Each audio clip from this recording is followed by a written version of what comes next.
Hello po. Good morning po, Ma'am Jolie. Yes po. Ako po yung ka-message nyo sa, Facebook. Yes po. Available pa po yung Feb 10, no? Yes po, available po. Apo. Ano ko na? Sige, ipabook ko na din po. Bakit papabok na? Oo. Tapos, Name po ulit, ma'am? Dixie Faustino Santiago po. Okay. Welcome sa aking vlog. Wow! Nakakamiss naman. Sobrang tagal na since last time na nag-upload ako ng vlog. But this time, gusto ko kasing i-vlog tong pagkakataon na to. Since kinasal na ako, ito yung unang pagkakataon na isi-celebrate ng asawa ko yung birthday niya na mag-asawa na kami. So, gusto ko sanang gawing special yung first birthday niya as my husband. So, nagpa-plan ako ng surprise birthday party. Today, nakausap ko na yung lugar kung saan gaganapin yon. Sinabi na niya kasi sa akin na mag-work siya muna ng morning kasi Saturday yon. So, February 10 ang birthday niya. January 15 pa lang. 1 month ahead talaga ang aking pagpaplano. Actually, nakabili na ako ng regalo sa kanya. Hindi pa yun yung pinaka-gift. Hindi pa yung surprise. Nakuntsaba ko na din yung parents namin. And ayusin ko na yung mga i-invite pa namin para naman talaga masaya siya. Ang pinaka-plan, magpapareserve ako ng isang private resort somewhere sa Bulacan. That day, mag-work muna siya ng morning.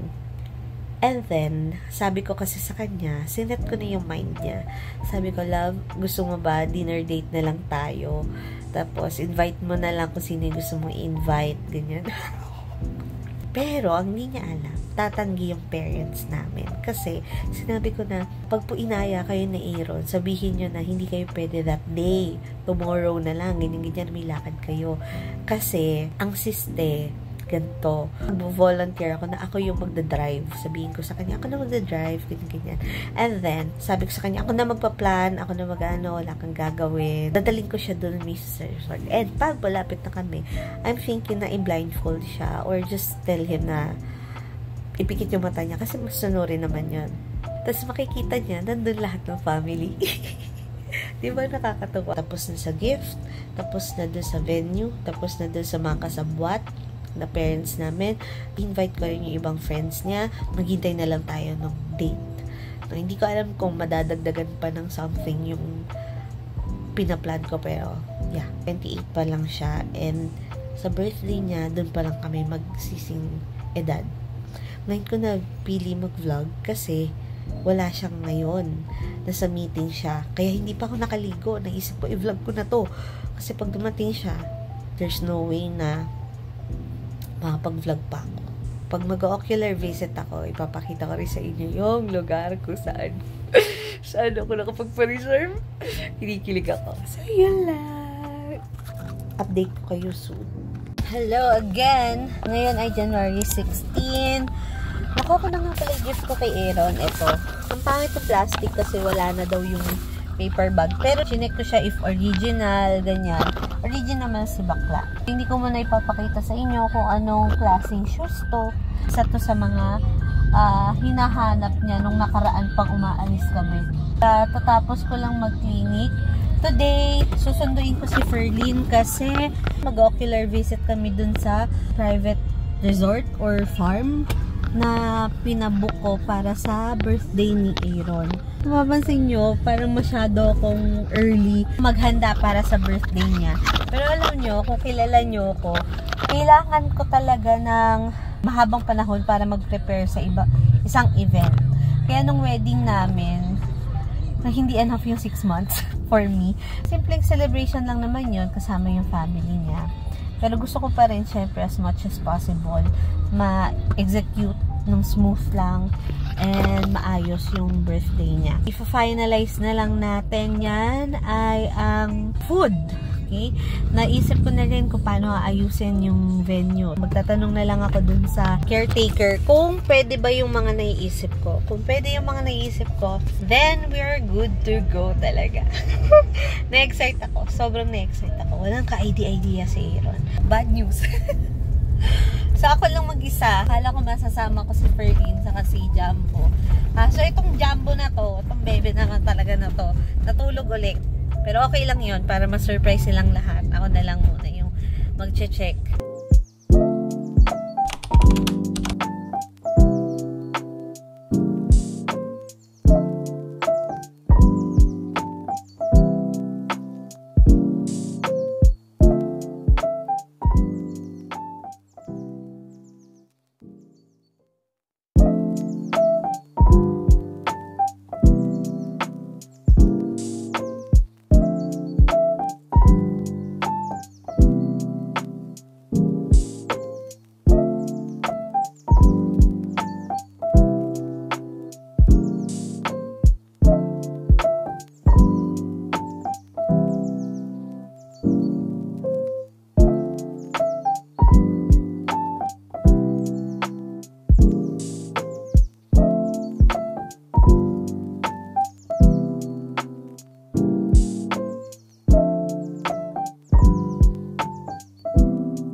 Hindi ko na na-video ng buo kasi sobrang laki ng resort. Ito ay 3 hektaryang farm. Dine-develop pa yung iba. Meron fishing, may pwede mag-billiards. Malaki siya. Marami pwedeng gawin. Napakalaki ng potential na dayuhin to. Parang Zambales type siya eh. Kasi pwede mag-ATV dito. Na-request ko kay Kuya na sana magkaroon na ng ATV next month. It's January 23 and final na. Nakausap ko na yung sa food and kung kailan di-deliver. Ang kailangan ko na lang ngayon, isipin ko ano yung magiging itsura ng pinaka-area. I know, hindi naman siya necessary kasi nandun na yung mga tao and all. Pero parang naiisip ko, parang sad naman kung walang something dun sa area. Susubukan ko na makipagkita kay Kiel. Si Kiel yung pinsan ni Aaron na talagang palagi ko siyang kasama sa mga surprises ko kay Aaron. Malayo pa, pero alam mo yun, nakaka-excite din talaga kasi deserve ni Aaron tong surprise ko sa kanya. Hindi nyo alam kung gaano kapansinsoso. What? Ha? Hindi nyo alam kung gaano pansinsoso?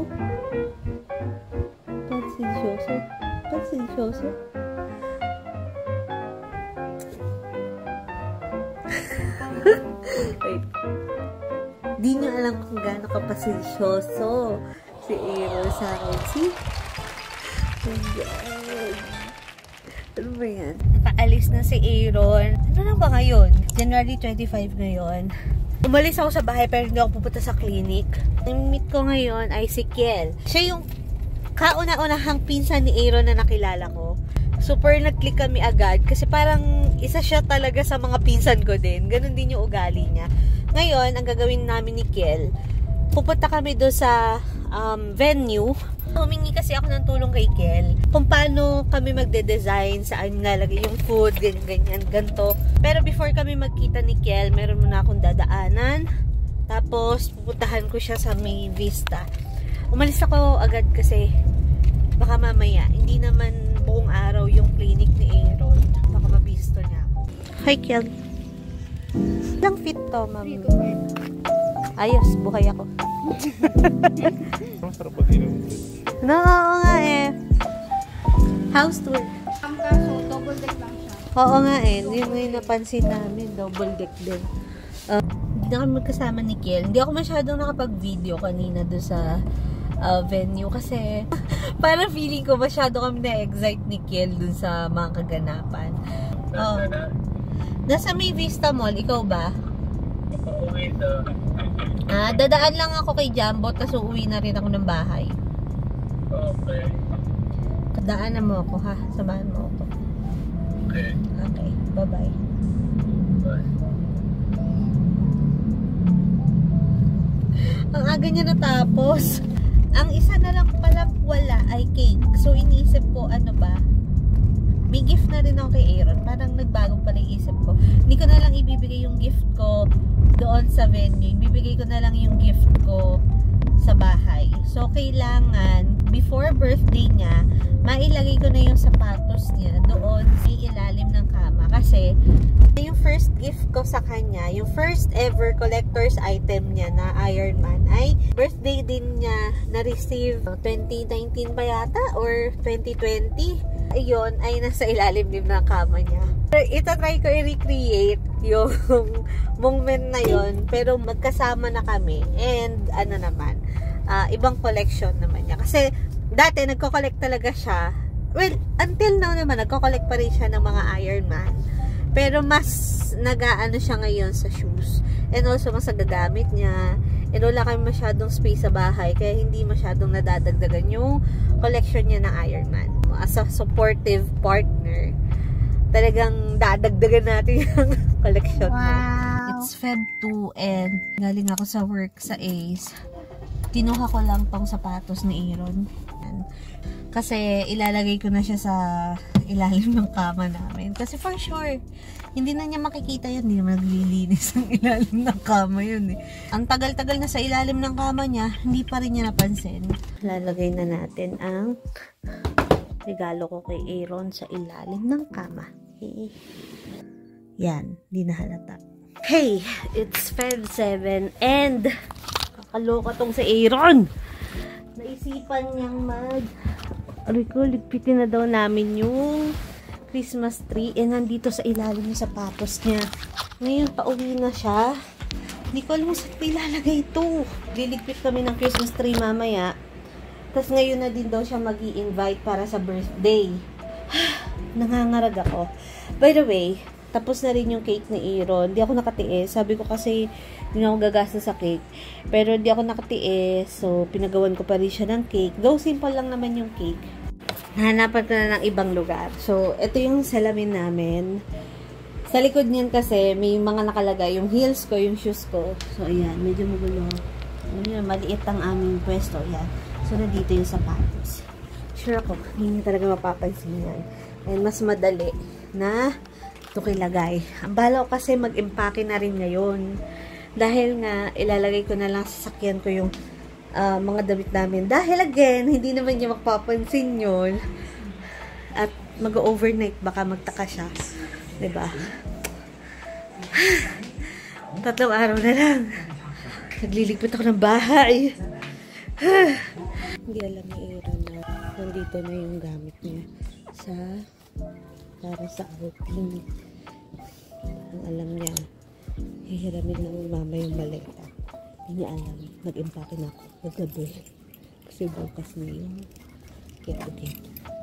Problema ko na lang paano ko ilalagay yung sapatos sa kwarto.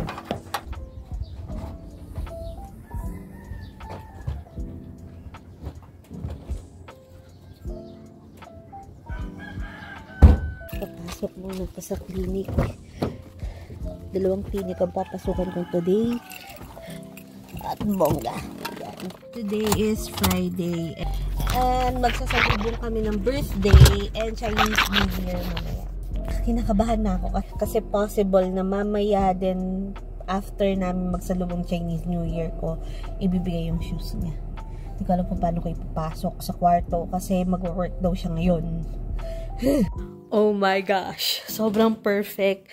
Nag-message si Aaron na magpapa-change oil siya. Wala siya ngayon sa bahay. At masusolusyonan na yung problema kung kailan ilalagay itong sapatos niya sa kwarto. Iaabot ko talaga to sa kanya mamayang pagka-uwi namin galing sa celebration ng Chinese New Year. Whew. Tapos hintayin ko na lang siya makauwi para makaalis na kami. Happy birthday to you. Happy birthday, happy birthday, happy birthday to you. Yes.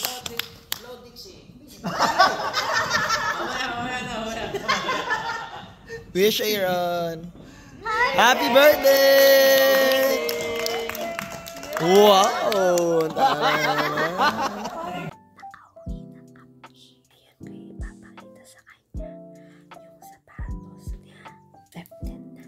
Magpa 5 AM na.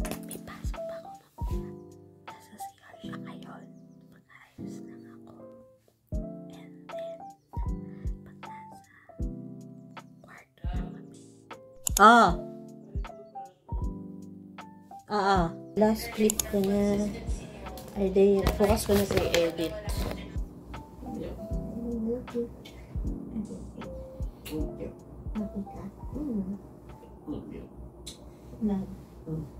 Anong party ng bahay?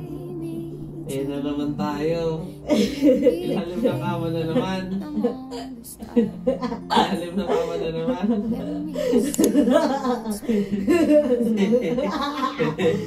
Yun na naman sa ilalim ng kama. Silipin ko ba? Hindi. Gusto ba? Christmas tree dito eh.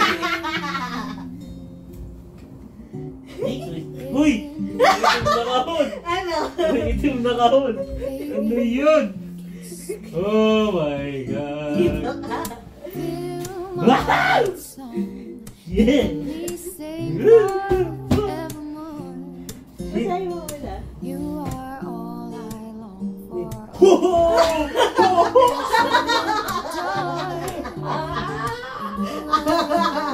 I love you! Thank you! Ang hirap na namin yan!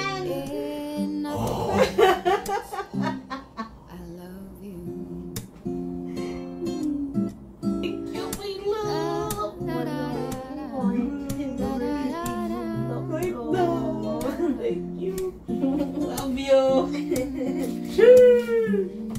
Grabe! Lagyan ko pa ng Christmas potato.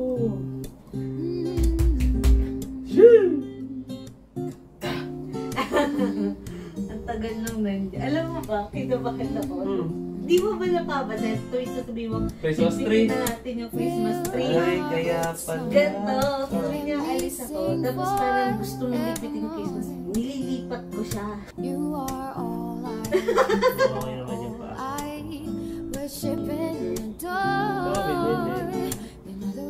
Tao? Ha? Please be true. In other words, Sabi na, magiging so agad yung tanong ko eh. Yung parte ng bahay hindi mo tinitignan. Kaya pala ayaw ipaligpit ah. Ganda. Tulog na.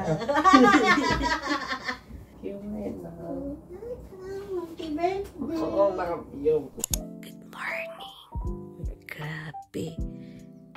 Hindi nagkaroon pa ng problem sa venue. But then, nasolusyon na naman. Then, dun sa cake niya, mali yung spelling yung name. Buti chinek at pinicturan. Wala na siya kaalam-alam. Ang alam na niya ang final wave ng surprise kagabi ay yung shoes. Nakuha na niya yung shoes. And later, isipin ko na lang mabuti kung paano ko ba execute yung surprise. Tsura ni Ate Sis. Katatapos ko lang mag-clinic, mag-4 na. Dadalhin ko pa tong cake dun sa bahay, saka yung maleta namin. And then, kung may time pa, itatry ko na dumaan na din dun sa venue para maayos yung dapat ayusin. Kasi parang hindi ako mapakali na hindi maayos yung venue at baka magsipag late ang aking mga magulang at ang ibang bisita. Hindi ko pa rin alam kung paano ko liligaw si Aaron. Paano ko mapupunta doon nang hindi niya alam na hindi talaga kami magdi-dinner. Naaawa si mama kasi sinasabi niya, litong-lito na daw si Aaron. Hindi niya alam kung ano mangyayari. Ang dami ko pang gustong gawin kaso ang dami ko rin pasyente ngayon since Saturday ngayon. Pero kaya yan. Hindi na makakahalata yun. Kasi alam niya lagi ako nag-overtime sa clinic. Sabihin ko na lang sa kanya na 6 kami umalis. Nakuha ko na yung mga kailangan kong kunin para makapag-set up doon. Grabe, Dan Aaron, happy birthday sa'yo. Pupunta naman ako ngayon sa venue. Lamang yung food, yung in-orderan ko ng pagkain ay papunta na rin. Nandito na tayo. Tapos, mag-aayos na ako sa loob.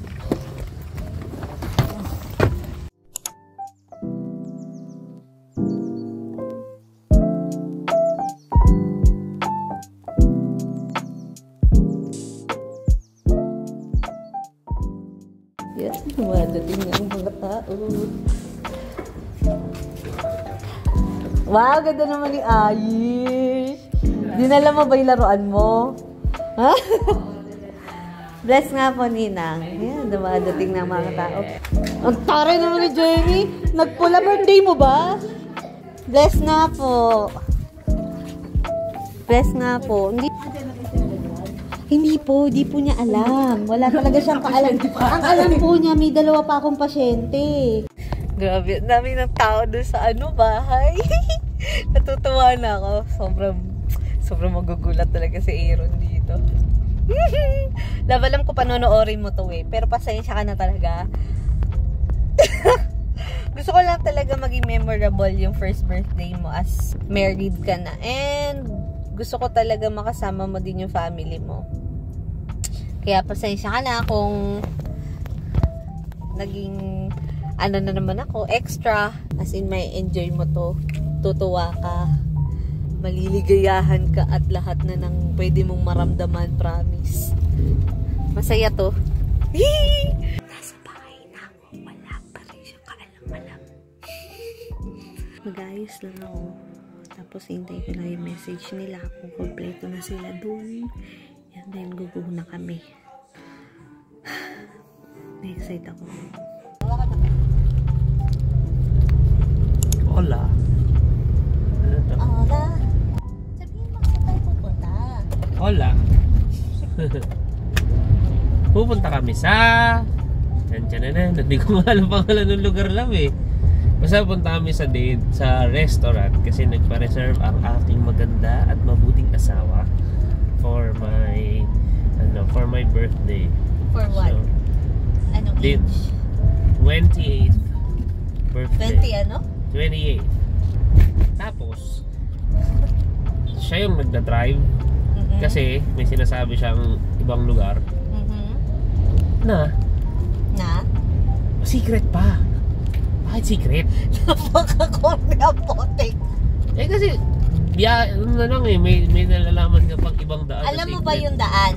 I-base ko naman, sana. Hindi nga kasi yung daan na nasa Waze yung daan. Ganon? Ano yung daan kung hindi yung daan na nasa Waze na daan? Yung daan na tinuro sa akin. Yung daan na yun, yung daan na dadaanan natin. Daan-daan nga, no? Bago tayo dumaan, wear mo tong blindfold. May ganun pa? Dali, akin na yan. Anong gentle?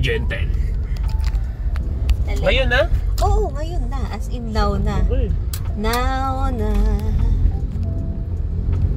Yan. Para ako si Gojo Satoru dito Bili, ang daming reklamo naman ni Dan Aaron. Uy, huwag ka mandaya Madali, hawakan mo to. Paano? Ha? Hawakan mo yan. Itapat mo ulit doon. Sabihin ko kung okay. Yuko mo ng konti. Ha? Ayan, yan. Very good. Tama? Yes, tama.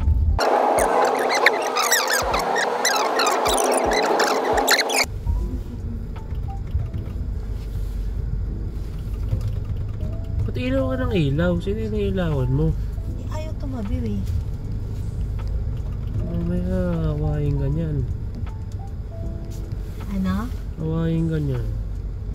Hindi. Ito pa awayin.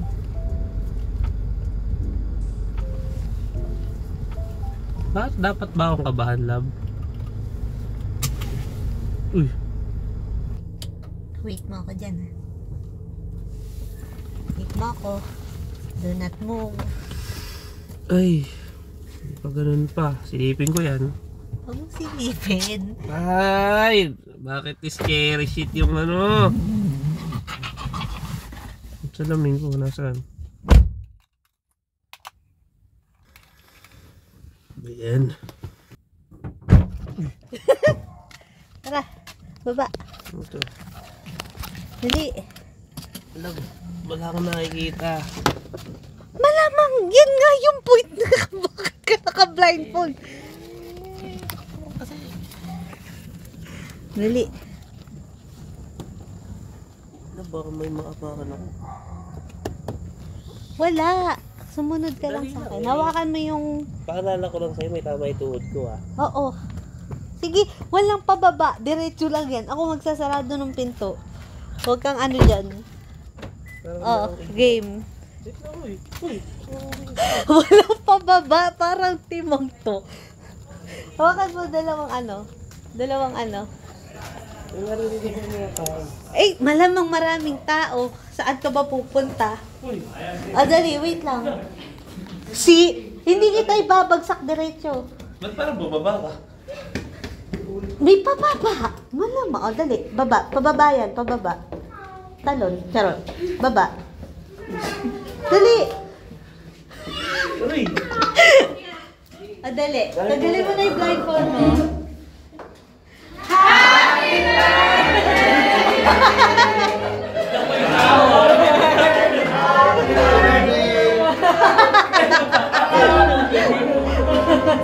Dami pigo na! Hey!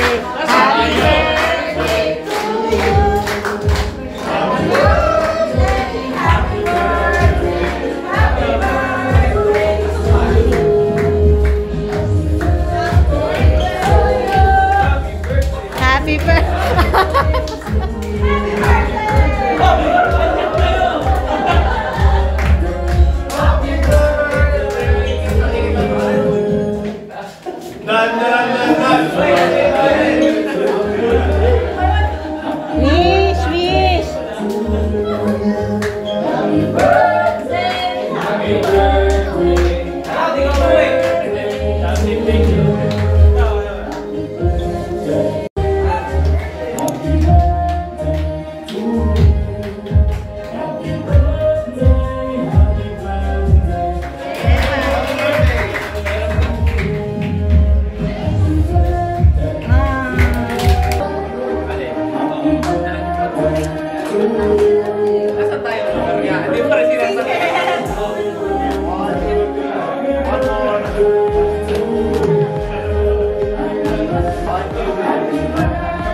Happy ka? Yes. Alam mo bang Aaron, nawawawa ako sa'yo? Ano po? Sabi ko nakakawa naman si Aaron. Kasi gusto niya mag-dinner tayo, hindi ko naman masabi. Tinag-ano nga po, kasi sabi ni Dick, nag-reserve nga, i-invite. Sige, invite. Late ko na nga po kasi last week lang. Tapos, kala kuya, di ko pala nabanggit yung gabi lang. So, sinend ko pa ulit kanina. Alam mo, miniremind ko pa ulit kanina. Tapos, Sabi ni Mama sa clip kanina, nakaawa na ako kay Aaron. Sabi niya, miniremind ko pa kaya. Nasa klinik ako.